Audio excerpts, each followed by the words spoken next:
ঈদযাত্রায় মহাসড়কে যানবাহনের চাপ বেড়েছে। ঢাকা টাঙ্গাইল, ঢাকা চট্টগ্রাম, ঢাকা ময়মনসিংহ মহাসড়কে যানবাহনের বাড়তি চাপের কারণে ধীর গতিতে গাড়ি চলাচলেও কোথাও যানজটের খবর পাওয়া যায়নি।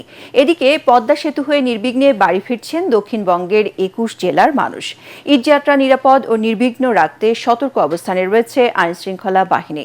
রাজধানী গাবতলী বাস স্ট্যান্ড পরিদর্শনে এসে পুলিশের আইজি আলী হোসেন ফকির বলেন, যান চলাচল স্বাভাবিক রাখতে মহাসড়কে পুলিশের সার্বক্ষণিক নজরদারি রয়েছে। আরও জানাচ্ছেন জিএম তসলিম। ঈদের ছুটিতে নারীর টানে বাড়ি ফিরছে মানুষ। মহাসড়কে যানবাহনের চাপ বেড়েছে। ঢাকা আরিচা মহাসড়ক এবং আশুলিয়া বাইপাইল চন্দ্রা মহাসড়কে যানবাহনের চাপে চলাচলে গতি ধীর হলেও কোথাও যানজটের খবর পাওয়া যায়নি। এতে খুশি যাত্রীরা। যানবাহনের চাপ রয়েছে সাভার, গাজীপুর, ঢাকা টাঙ্গাইল মহাসড়কেও। টাঙ্গাইলের এলেঙ্গা পয়েন্টে সড়ক নির্মাণ কাজ চলমান থাকায় যানবাহনের জটলা বেঁধে জ্যামের সৃষ্টি হচ্ছে।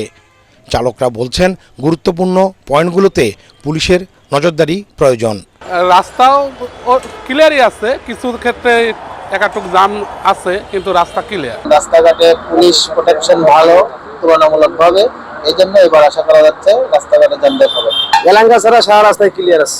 ঈদযাত্রায় চলাচল স্বাভাবিক রাখতে মহাসড়কে সার্বক্ষণিক নজরদারি রয়েছে বলে জানালেন আইজিপি। না, আমি এবার সারা বাংলাদেশে সকল ইউনিটকে বলে দিয়েছি, শুধু ট্রাফিক নয়, এই ঈদযাত্রা সুষ্ঠু সুন্দর করার জন্য সকল ইউনিটের অফিসাররা এবং ফোর্স এখানে ডিপ্লয় থাকবে, সব সারা বাংলাদেশে সব জায়গাতেই।